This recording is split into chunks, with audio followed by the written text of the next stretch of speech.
Il y a des fois, est-ce que vous savez que, Jésus est jaloux parce qu'elle marie des choses qui ne sont pas lui qui nous passionnent. Des choses qui ne sont pas lui qui nous passionnent. Même des bons sujets. C'est-à-dire même le travail qu'il t'a demandé de faire. Si ça te passionne plus que lui, Jésus devient jaloux. Est-ce que vous savez que quelquefois Jésus est jaloux de la manière dont tu es attaché même à l'église?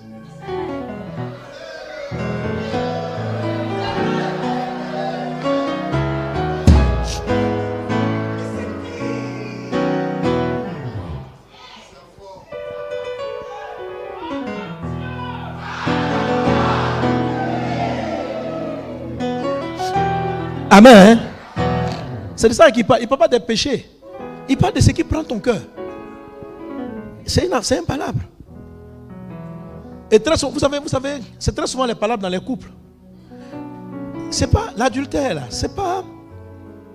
C'est juste que ton mari ou ta femme est ta quête première. C'est une personne. Si par exemple tu travailles au point où tu n'as pas le temps de ton conjoint, ta femme va prendre ton travail. Oh, le travail là, c'est pour la nourrir, c'est pour la loger. Ton travail devient une maîtresse. Et elle, c'est-à-dire qu'il y a des pasteurs, bon, moi-même je dis ça même là, je vis ça. C'est-à-dire que ta femme est jalouse de ta pastorale. Et quand tu n'as pas cette révélation là, tu as l'impression qu'elle te combat. Mais tu dis c'est le ministère, on fait ça pour Dieu. Mais en fait, je vais t'expliquer ce qu'on appelle le mariage. Le mariage là.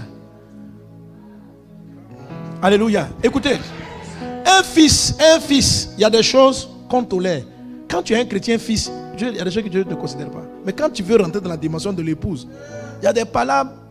Frère, tu es avec ton fils, ta fille, ta femme et toi, vous regardez la télé. Maintenant, il y a un journaliste qui passe. Et ta fille, qui est un peu grande, regarde, mais il est beau. Il est trop beau. Et tu vas arrière ta fille, tu dis, mais il est beau comment? Puis vous allez plaisanter. Maintenant, si ta femme, alléluia, ou bien il y a une femme qui passe à la télévision, elle est bien habillée. Et puis toi le mari, tu commences à dire, waouh, elle est belle, mais quelle belle femme. Frère, tu n'as pas péché. Mais après cette remarque trop prononcée, la nuit il y a un palabre dans la chambre. Parce qu'elle considère que tout ce qui est passion, ça lui est réservé. Que tu peux pas regarder quelque chose. Donc ce qui n'est pas un péché pour ton garçon, pour tes enfants, est un péché pour le mariage. Donc ici là, Dieu ne dit pas vous êtes passionné. On ne parle pas de péché. C'est-à-dire que le réveil d'avant, on luttait avec le péché. Le réveil de l'épouse, c'est pas le péché, c'est qu'est-ce qui nous passionne par rapport à Christ. C'est tout. Alléluia. Amen. Donc, si je dis quelque chose, pour bâtir l'église inébranlable, pasteur, il ne faut pas être passionné du ministère. Le réveil dont Jésus parle, si tu es passionné de l'œuvre, tu vas le rater.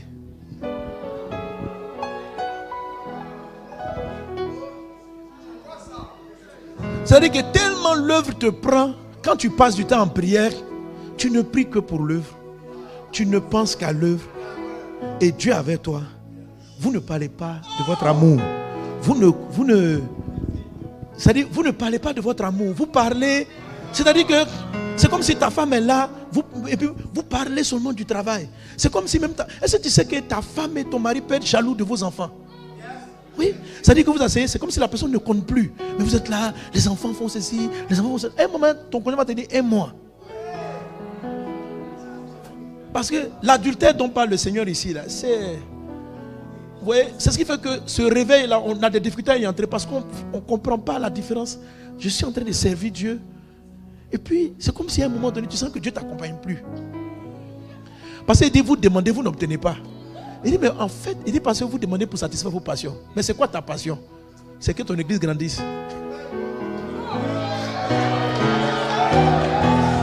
Donc, depuis là, tu n'obtiens pas la croissance. Parce que ça prend trop ta tête.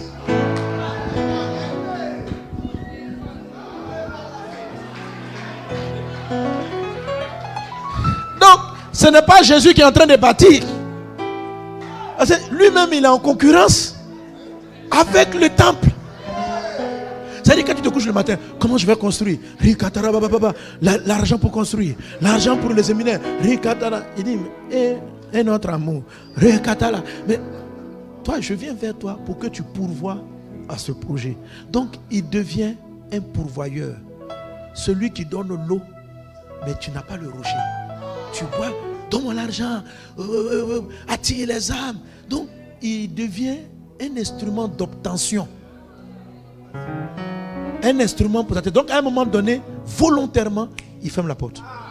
Volontairement, parce que c'est une affaire de jalousie. Et l'église arrête de croître. Et tu n'as pas la révélation de la sagesse pour résoudre les problèmes. Et l'ennemi commence à prévaloir. Il dit, c'est pourquoi il y a des querelles parmi vous. Mais il y a des querelles. Lisez Jacques 4, 3 est très fort. Ce passage-là, il n'est pas dans les péchés d'impudicité. Non. C'est juste ce qui passionne. Et puis il dit quand cette personne dit adultère. Tu dis, mais j'ai trompé quelle femme? Il faut te poser la question. Si on te dit adultère, tu dis, mais à quel moment j'ai été marié? Paul dit, je vous ai fiancé. Nous sommes des fiancés. Ce palabre-là, ça existe dans les fiançailles. Jésus vient chercher une épouse. Même pas des fils.